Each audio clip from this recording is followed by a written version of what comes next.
aux environs des belles années 1910, lorsque le monde découvrait l'automobile.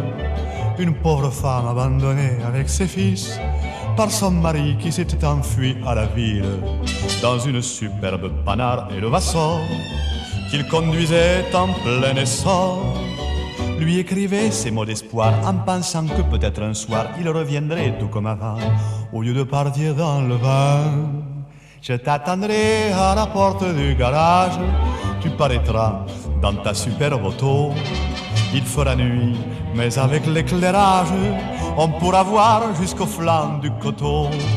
Nous partirons sur la route de Narbonne, toute la nuit le moteur vrombrira, et nous verrons les tours de Carcassonne se profiler à l'horizon de Barbera.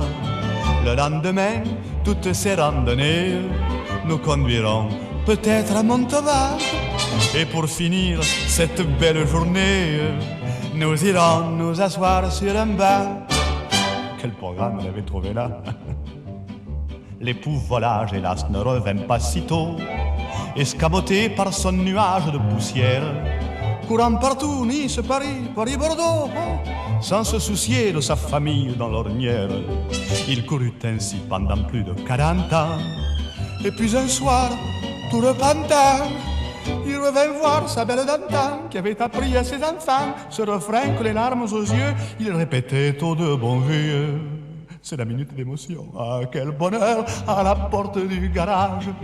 Quand tu parus dans ta superbe auto, papa, il faisait nuit, mais avec l'éclairage, on pouvait voir jusqu'au flanc du coteau. Demain, sur la route de Narbonne, toute la nuit, le moteur vrombrira, et nous verrons les tours de Carcassonne se profiler à l'horizon de Barbera. Pour terminer ce voyage de poète, et pour fêter ce retour du passé, nous te suivrons tous deux à bicyclette, en freinant bien pour ne pas te dépasser, en freinant bien pour ne pas te dépasser, en freinant bien pour ne pas te dépasser. Pa, pa.